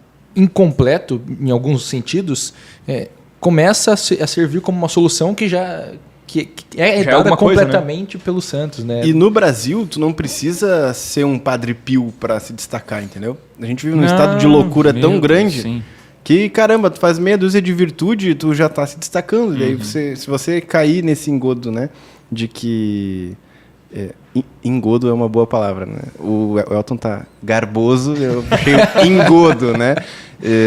Tem rodapé nesse. E tal. Se você cair nessa lorota para ser mais passufundente... Agora derrubou o nível do português. Essa patota. Aí... Caramba, isso aí é um passo para você, sem perceber, ir pro inferno, né? Porque, no fundo, o inferno é cheio de gente que se ama. Eu queria até aproveitar que a gente entrou nesse... Não sei se é dele, mas poderia ser. Até aproveitar que a gente começou a falar bastante dessa vida prática e entramos nesse assunto, para trazer uma figura que a gente falava até antes do podcast aqui, que é de um diretor espiritual, de eu procurar alguém que me mostre o caminho, alguém a quem eu sou obediente, que possa me ajudar. O estoicismo, né, a busca das pessoas, me parece ser uma busca por um guia, né? Como a gente pode procurar isso, padre? De que forma eu devo buscar isso na minha vida? Porque não basta eu assistir um podcast, ou assistir um curso, ler um livro. Eu preciso de um guia realmente. Perguntinha boa, hein? Porque assim, não, é boa. Só que a resposta para essa pergunta é muito problemática. Porque nós temos aí um problema histórico, que é a peste negra, né? Que dizimou os bons padres. Os padres que sabiam moral, os padres que... Porque eles se importavam com as pessoas, né? Eles foram lá cuidar das pessoas, não ficaram trancados dentro de casa, né, esperando a pandemia passar, enfim. Mas foram lá, né? Enfim. E aí vai dar um bom morreram com as pessoas, morreram dando sacramentos. E os maus fugiram. E depois o que permaneceu foi esse clero. Então, a fábrica de fazer santos perdeu todos os seus operários. E depois quem veio dentro dela não sabia mexer na máquina. E aí nós temos um problema que se agravou, que foi a baixa cultura do clero. Então nós tivemos uma baixa cultura, nós tivemos aí a entrada no Brasil, né, da teologia da libertação, e na América Latina, enfim, mas também na Europa. Nós tivemos um problema muito grande, né, a nível da moral, da doutrina. Então, essa vida da santidade, então, como que se faz um santo? Então, agora que a igreja, não a igreja em si, porque a igreja sempre soube fazer isso, né? Mas os seus ministros, né, estão voltando a repensar nisso, a pensar nisso, a fazer isso. Por que eu estou dizendo isso? Porque é muito difícil os leigos encontrarem diretores espirituais, né? Porque o que seria normal? O normal seria um padre sentar no confessionário de segunda a segunda, né, atender as confissões e o povo não dar descanso a ele. Ou seja, a direção espiritual, a vida dele deveria ser esta, né? Quando você encontra um padre ocioso, ou seja, tem um momento do dia que não tem nada na agenda aqui, eu vou ler um livro, fazer alguma coisa produtiva, né? Claro. Só que assim, você percebe que por que não existe essa procura? Porque se deixou de falar da vida da santidade, se deixou de pregar sobre ela, né? Sobre os novíssimos, sobre o céu, o purgatório e o inferno, né? E o povo foi entrando num pensamento laxo, assim, né? E agora que o povo está redescobrindo isso, que os leigos estão... Por exemplo, alguém vai pegar o livro de São José Maria, vai ler o livro de São José Maria, né? Eu quero ser santo. Como é que eu faço? Por quê? Como é que eu faço para ser santo? Tem uma ordem de coisas, né? Então você tem que encontrar um padre ou um leigo muito bem formado, que a igreja não põe reservas nisso. Só que melhor seria um padre, né? Aí você vai atrás do padre. E quem você vai encontrar? Essa é a verdade. Eu não estou pondo só a peneira, porque essa é a realidade que eu encontro de pessoas angustiadas que querem um padre. Se eu estava falando para o Mateus antes, se eu fizesse uma escala de pessoas que me pedem direção espiritual online, eu acho que eu não faria outra coisa. Eu ficaria trancado no escritório atendendo pessoa de hora em hora com chamada de vídeo. Porque elas não encontram nas suas paróquias, em lugares, primeiro, padres disponíveis. Isso é uma coisa que nos preocupa, né? Não estão disponíveis. A agenda deles é para que 3 meses, 4 meses. E também é a desqualificação. Porque eu falo por mim, né? Se a gente sabe alguma coisa é porque a gente procurou depois, fora, entendeu? Estudar sobre a moral, sobre a vida da santidade, sobre o tratado da graça, tudo isso daí. Só que é tudo... Então nós estamos num momento de dificuldade, né? Só que as pessoas podem sim ter... O senso da fé nos leva a isso, né? Elas conseguem olhar para a sua vida, olhar para a vida dos santos, elas conseguem ver o caminho que eles seguiram. Elas conseguem mais ou menos saber o que elas têm que fazer. Você mantém estado de graça, né? Comungar, rezar e confessar. Elas conseguem mais ou menos isso. Só que como nós estávamos falando, existe um princípio universal de que todo mundo faz. Só que cada um é cada um. Entendeu? A passagem do castelo interior, para alguns, não vai ser tudo igual. É tudo diferente, cada alma é única. E o padre tem que saber lidar com isso. Cada pessoa tem que saber lidar com isso. Então, padre, o que a gente faz? Como é que eu vou dizer assim, procure o seu padre? Posso? Procure o seu padre. É o mais natural. Procure a sua paróquia, procure o seu pároco, né? Só que o que nós vamos fazer? O que essa pessoa vai encontrar, entendeu? Uma retidão de doutrina, uma retidão de moral, para poder guiá-la no caminho da santidade, não é?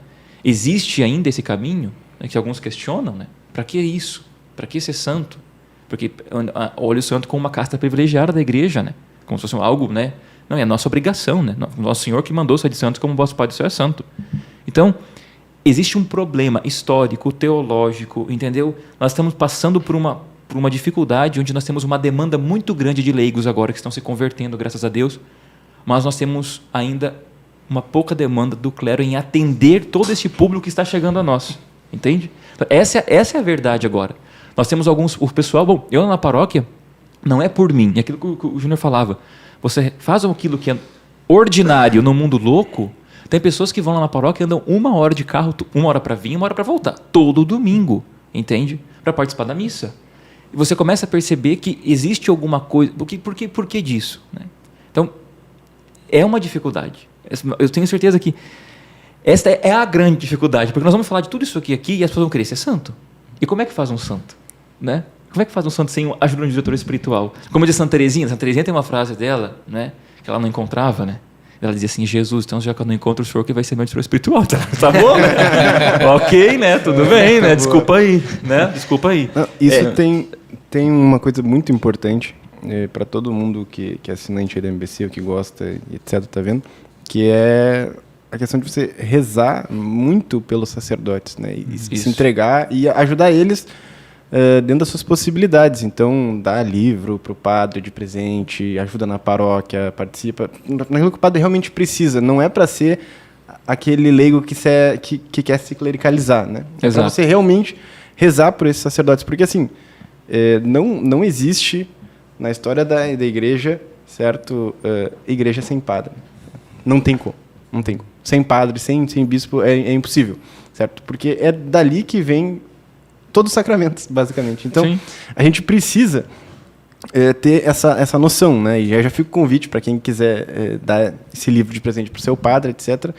A gente tem muita intenção aqui na MBC, falando em nome da MBC agora, se é que o Bas me permite, de chegar cada vez mais nas paróquias, né? Chegar nos padres e conseguir levar um livro que pode ajudar bastante é a Filoteia. É a Filoteia. Né? A Filoteia. Se alguém está assistindo a gente agora, padre, eu não sei por onde eu começo, vai para Santo Afonso. Pega lá a Filoteia e tem que ver se está disponível na loja aí. Exatamente. Santo Afonso, São Francisco de Sales. Não, e outra coisa, acho que a principal propaganda que a gente pode fazer aqui nesse podcast não é Biblioteca Católica, não é Lúmino, não é Peregrino. É o seguinte, você está pensando em ser padre, faça um discernimento e seja, por favor. Por favor.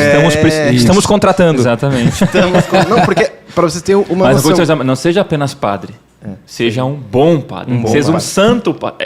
Porque padre tem. Leigo tem. Sim. Agora, santo casado, santo padre... Tem uma história que eu ouvi.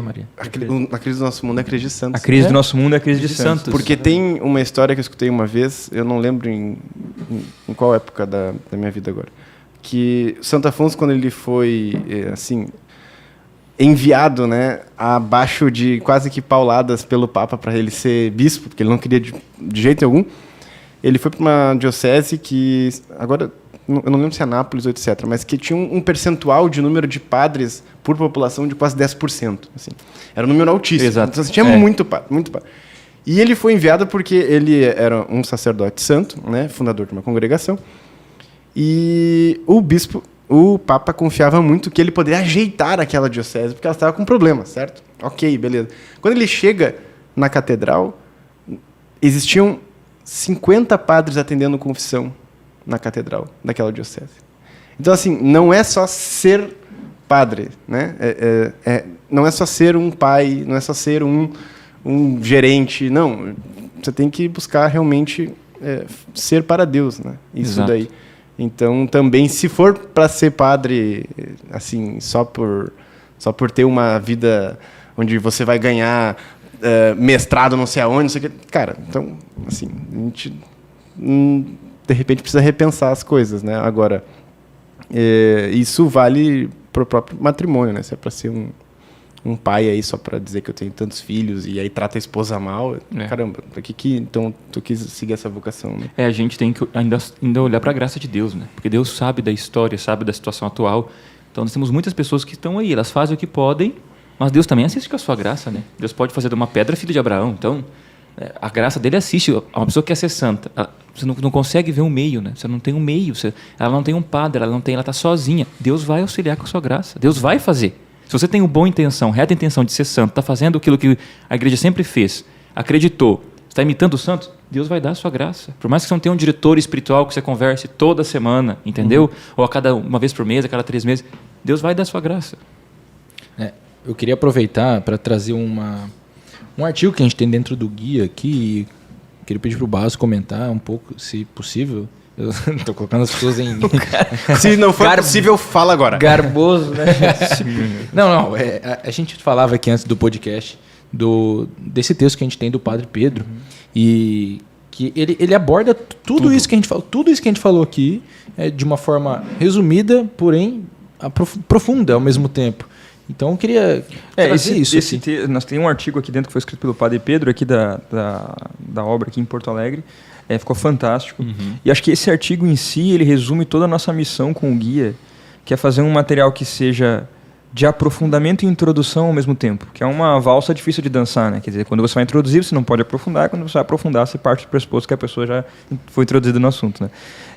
Mas esse artigo especificamente, o guia como um todo, mas esse artigo em específico, ele faz isso, ele dá a dimensão do que é a espiritualidade da obra de maneira bastante sucinta e completa. E uma coisa que ele chama ali a atenção, e que eu acho que a gente tem que mencionar, é o exemplo de Nossa Senhora como principal exemplo de vida de santidade, né? Quando a gente fala dos 30 anos de vida oculta de Nosso Senhor, bom, ele estava ali com Nossa Senhora, né? De repente, Padre, o senhor poderia comentar um pouco, a gente estava conversando sobre isso, né? Sobre Nossa Senhora como esse exemplo, acho que tem algo muito rico aí. A vida dela, a presença dela na vida dele é marcante, primeiro, desde o começo, né? Ela que intercedeu pelo milagre da sua vida, a mãe dele fez essa promessa e, inclusive, lá hoje, onde era a capelinha, tem a capelinha lá em Torre de la Ciudad, na Espanha, onde a obra construiu um santuário muito lindo. Você está falando da mãe de São José Maria, né? Isso. Ah, tá. Sim. E aí o milagre aconteceu pela intercessão de Nossa Senhora, né? Que a família suplicou a ela. E lá nessa igreja, nós estávamos falando com o Elton, os sinos que tocaram no dia 2 de outubro, quando São José Maria teve a visão da obra, e os salesianos doaram um daqueles sinos, e hoje lá está em Torre de la Ciudad, aquele sino que tocou no dia que ele viu a obra está lá. Então, a obra herdou dele este amor, este carinho imenso por Nossa Senhora, né? E o sinal que ele pediu a ela, né, quando ele estava para concretizar a obra, etc., tudo isso, e várias coisas uma coisa era ver a obra, outra coisa era concretizá-la, né? A dificuldade que ele teve de olhar por ramo masculino e feminino, né?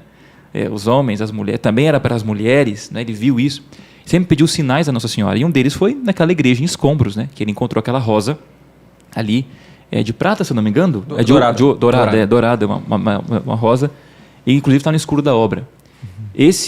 Esta rosa, ela expressa toda a predileção, todo o carinho de São José Maria por Nossa Senhora, tanto que a última pessoa que ele gostaria de ver antes de morrer era ela, e ele viu, né?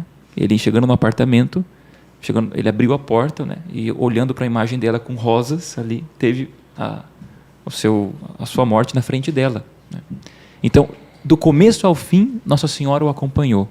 E esse carinho dos santos por Nossa Senhora, né? Porque nunca vi um santo sem devoção a Nossa Senhora. Nunca vi, né? Mas tudo bem. Há quem defenda. E então, esse carinho, ele conseguiu transmitir isso para a obra, para os seus filhos, mas não uma devoção estéril ou uma devoção assim, sabe? Eu sou católico, então faz parte do combo, né? Então eu tenho que rezar para ela. Não foi isso, entendeu? Não, de forma alguma. É uma relação bom, só para ter uma ideia, no inverno, e depois ele mesmo brincava com isso. Ele cobria a imagem dela para antes de dormir, ele colocava um cobertorzinho assim na imagem dela para ela não passar frio de noite. Depois ele via que isso era uma questão dos primeiros passos espirituais que ele dava, né? Desse trato mais sensível. E ele cobria ela. Então, é toda uma questão mesmo de filho, de filiação. E nós não podemos deixar aqui de não só falar da questão de filiação dele com Nossa Senhora, mas da filiação divina.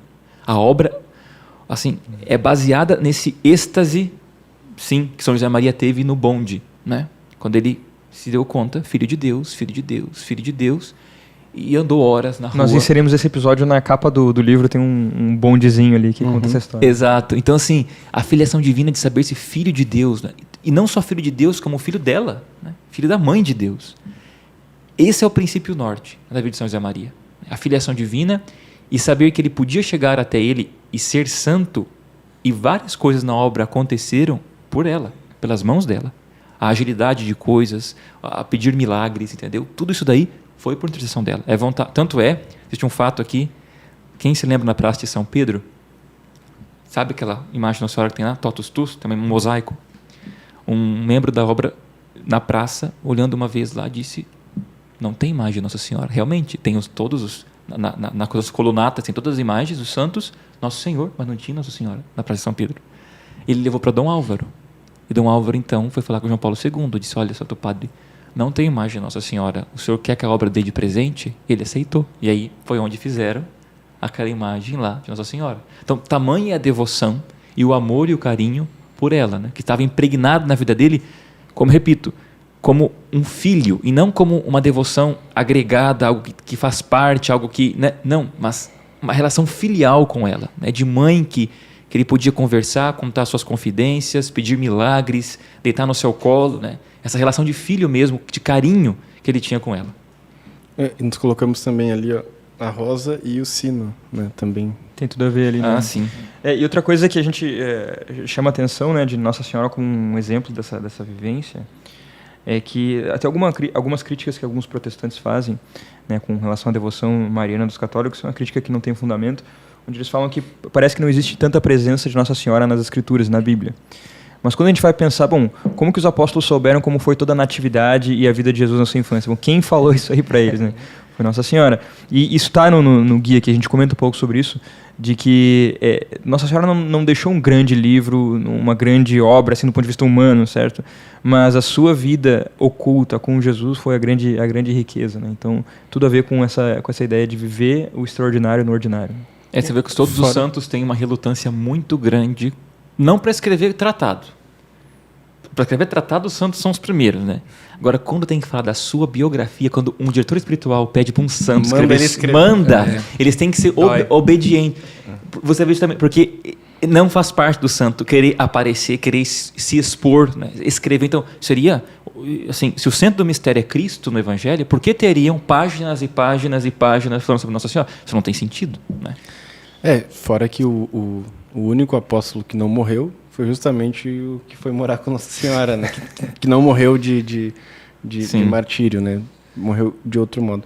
Mas, de novo, eu esqueci o que eu ia falar. Que beleza, que maravilha. É pra fazer vocês rir. É impressionante. Tem papel aqui nesse podcast. Por sua vez, você pode trazer uns malabares, de repente Os caras estavam achando que eu sou até alguma sanguíneo, alguma coisa assim, por estar fazendo piada e tal. Aqui. Os caras ficam falando sério toda hora. A gente tá no Brasil, né, pessoal? A gente tem que ter o Júnior é um melancólico brasileiro, então. A gente tem que ter um meme aqui. Caracterização dele. A gente tem que ter um meme aqui de vez em quando solto, né? Faz parte do negócio. O que eu queria falar também, não sei quando é que eu... nós estamos chegando ao fim aí. Chegando ao fim, é da entrevista do Padre Faust, né? Que a gente conseguiu com a Lumini. Fala aí, Matheus, teve a honra de fazer... Outra coisa que está presente no guia é uma entrevista com o Padre Francisco Faust, um padre muito conhecido aqui no Brasil, um padre da região de... Ele é espanhol, né? Ele conviveu com o São José Maria Escrivá, conheceu, esteve com ele por bastante tempo. E fizemos uma entrevista. Essa entrevista ela foi gravada para um filme que estreia na Lumini. E ela está aqui transcrita completa dentro do guia. Então, no filme vocês vão ver uma parte. E aqui no guia tem a entrevista completa. E ela é maravilhosa. É alguém que conviveu com São José Maria Escrivá, que absorveu muito do seu exemplo. Quem conhece os livros do Padre Faust sabe da riqueza que existe na sua vida e nos seus escritos. E a gente tem uma entrevista. E o que estreia na Lumini, a entrevista, acho que é a única entrevista em alta qualidade com o Padre Francisco Faust. Então, tá muito bonito, é um registro, assim... do qual eu me orgulho muito, eu estava presente no dia lá também. Então a gente traz para vocês, tanto no guia quanto na Lumini, a oportunidade de conhecer mais sobre a história do Padre Francisco Faust. Mas eu estou ao contrário, está completa na Lumini e aqui tem um bom resumo dela. No filme vai ter uma parte de entrevista, depois na plataforma a gente vai colocar a entrevista completa, e no guia tem ela quase inteira. Um outro detalhe que não entrou assim, que era mais da dinâmica de conversa de entrevista, que no texto não fica bom, mas substancialmente está tudo aqui. Maravilha. Ia citar um testemunho pessoal aí, no guia tem uma novena. Uma novena também. A São José Maria Escrivá. Sempre tem, né? Que nossos guias agora. Uma novena que eu fiz e realmente... Tu escreveu? Deu frutos, né? Olha incrível. só. Qual foi o bispo que aprovou? Sério aí, bonito. Um cara devoto. O cara é copy, né, cara? É Santidade no copyright. Um bom copy escritor de agora. novena. Um bom copy pra entrar na MBC. Tem que escrever novena. Bom, eu ia falar algo sério, mas... Desiste. A gente percebeu, não deu muito certo. Mas... O Baso também é brasileiro, Enfim, esqueceu disso aí. Né? E agora, esse é o verdadeiro Baso. Nossa, cara. Aos Bom, poucos o pessoal vai conhecendo. Vamos chegando ao fim aí, então, do nosso podcast. Eu queria saber se alguém tem alguma consideração final, algo que deixou, que gostaria de deixar dito aqui. Você lembrou do que você tinha pra dizer, Júnior? Não, eu não lembrei. Então não era importante, né? Quase nada do que eu falei que foi importante, exceto esclarecer pro nosso público que o Superman não é da Marvel, né? Isso foi bem importante deixar claro pro pessoal. Acho que a gente está bem orgulhoso assim, com o lançamento desse livro. É algo que a gente queria já há muito tempo. Né? Todo mundo aqui, de certa forma, em diferentes níveis, tem alguma proximidade com o São José Maria Escrivá. Uhum.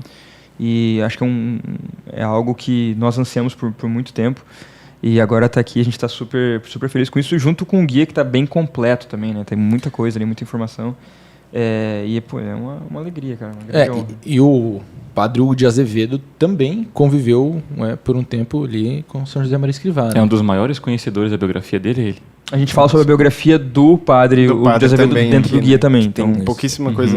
Até tem... Isso é bem raro, inclusive, né? Isso, é bem raro. Tem até uma coisa que eu me lembrei que eu queria ter falado antes, é que eu não sei se mais alguém aqui conseguiu ir no túmulo de São José Maria, né? Mas foi uma das experiências mais impactantes que eu tive em Roma na última vez que eu tive lá, que não foi a vez que eu fui detido no Vaticano, que vai ficar só quando tiver quantos likes Isso, mesmo, Elton? Nós estamos numa missão aí, o Júnior foi detido no Vaticano. O Júnior foi preso no Vaticano e só vai contar a história quando tiver quantos likes? 10 mil likes. 10 mil 10 likes. mil likes, Então tem 10, isso aí. tem Enquanto 10 não, mil likes. e não é somatória de vídeo. Né? Esse meme fica se repetindo em todos os podcasts. Até Sim. os caras fazer 10 mil likes. Entendi. Mas senão já era, né? Vamos ficar sempre na curiosidade. Depois a gente conta pro padre no almoço como é que foi a história.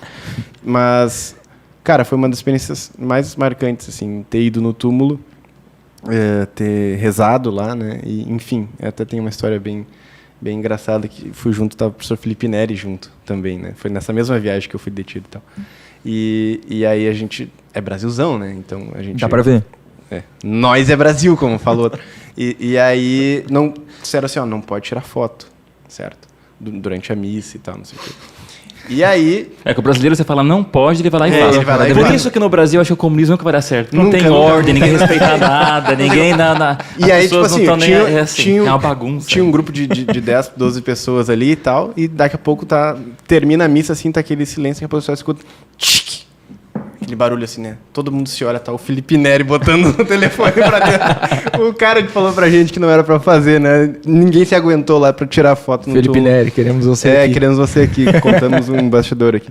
Mas, enfim, assim, foi realmente um momento muito marcante e valeu muito a pena ter visitado, né? Porque é uma coisa um pouco difícil de se conseguir. Então, quem um dia estiver por Roma e tiver... Eu nem lembro como eu consegui ir pra lá, Quem certo? estiver por Roma, passando assim. Dá uma passadinha ali, não, né? é que sempre todos os caminhos levam a Roma. Tem né? muitos italianos nos assistindo agora. Quem tiver em Roma nos assistindo agora e tal, se lembrar naquele Mandem dia. fotos. Não, mas tem uma coisa interessante que a gente conseguiu fazer vasculhar, assim, né? Várias pessoas que conheceram São José Maria aqui no Brasil. E algo curioso é que nós entrevistamos o piloto de helicóptero que dirigiu São José Maria enquanto ele estava no Brasil. E a história da presença de São José Maria no helicóptero é muito marcante também. Vai estar disponível isso na Lumine. Então, essa vida que passou em diversos níveis, com contato com muitas outras pessoas, e que cada contato, por menor que fosse, marcou a vida de cada um, é algo que se estende até hoje. Acho que todo mundo aqui na mesa tenha, né, no seu contato com São José Maria, algo de marcante. E agora a gente espera que todo mundo que vai receber o livro também tenha esse contato, né, essa marca de São José Maria em sua própria vida. Muito bem, pois então eu agradeço aí a presença primeiramente do Júnior, mais uma vez. Estarei agregando com a sua brasileirice no nosso podcast. Primeiramente do padre, né, cara? É que é ordem de importância, claro. Então o padre é primeiro, né? Mas é que o último tem que ser o mais importante. aqui. Os últimos serão os primeiros, né? Por favor, se o evangelho, tu saberia. Tem isso daí. Impressionante. Tá, ok. Queria agradecer a presença do Baso aqui também, nos Tu me botou... ajudando. Tá certo agora. Não. Muito obrigado por estar aqui no podcast e trazer um pouco do seu conhecimento aí para nós, suas experiências. Imagina, gente. Muito obrigado. Foi uma alegria. E Volte sempre. E Padre Lucas, muito obrigado, foi uma grande honra ter você aqui, foi um grande prazer ouvi-lo e posso dizer que da minha parte, eu mesmo já tirei algumas reflexões que vou levar das suas falas. Muito obrigado. Padre, o senhor fique tranquilo que o senhor voltará aqui, viu? Não vai ter essa conversa, não. Tá bom. Assim, as pessoas podem estar olhando e perguntando, né? Tá, ótimo, mas como é que a gente faz agora, né? Assim, se alguém quer se aproximar da obra, tem um site, né? opusdei.org, entra aí, né? Lá você vai conseguir achar a sua região, no país onde você mora, um centro mais próximo para você poder participar, né, dos círculos de estudo, né? Saber mais um pouco sobre a vocação masculina, feminina. Lembrar para todos que a ordem não é uma ordem religiosa, a Opus Dei não é uma ordem religiosa, né? Então, tudo isso você consegue encontrar na internet, né? Quem quer, vai atrás, quem quer, consegue, tá? Mas eu agradeço muito a Deus pela essa oportunidade de espalhar essa mensagem de São José Maria, né? No mundo hoje. Se era verdade e continua sendo na época dele, imagina hoje, né? Assim, a sede que as pessoas têm, essa vontade de serem santos, né? Acho que isso é a mensagem dele, e assim como João Paulo II, né, a bomba relógio da teologia do corpo explodiu, né, depois da Revolução Sexual e hoje continua fazendo seu efeito, também a mensagem de São José Maria, da mesma forma, a nível de santidade, é aquilo que nós temos que propagar. Então eu agradeço a Deus por esse momento, né, aqui com vocês de conversa. É muito gostoso falar sobre São José Maria, né? É porque faz parte do nosso dia a dia, então não tem assim, grandes, né, resoluções, não. É de forma ordinária mesmo. Então, muito obrigado, né? Que Deus os abençoe o apostolado de vocês. Força, né? Eu sei que às vezes não é fácil, né, que tem contrariedades, mas pensem assim, né? Os méritos dos santos, mesmo depois de mortos, né, eles receberão a sua recompensa, né? Santa Teresinha com a história de uma alma, depois que Nosso Senhor vier, ele vai julgar os vivos e os mortos e vai restituir a glória devida por tantas pessoas que se converteram, né? E o apostolado de vocês é isso, né? Vocês não têm ideia de pessoas que recebem os livros, de pessoas que se convertem, né? Mas no céu vocês vão saber, né? Se Deus quiser, né? No céu saberão inúmeras almas que se converteram e que continuarão se convertendo ao longo da história, mesmo depois que nós morramos, né? Pelos escritos, né? Não nossos, mas dos santos, mas que nós viabilizamos para que as pessoas tivessem em mãos. Então, acho que isso é muito importante e que Deus abençoe realmente o apostolado de vocês e, como diz um bispo que eu conheço, para frente e para o alto. E a você que nos acompanhou, já aqui na descrição desse vídeo vai ter o link para você garantir nosso box de janeiro, garantir a biografia de São José Maria de Escrivá, junto com o nosso guia, o Santo do Cotidiano. E voltamos aí no próximo mês com outra tertúlia, o podcast da minha Biblioteca Católica. E se você já é assinante, tem promoção com a Lumine ali, né? Se você já é assinante. É verdade. Cheque seu e-mail. Cheque seu e-mail. Muito bem. Um grande abraço, pessoal. Valeu. Até mais. Até.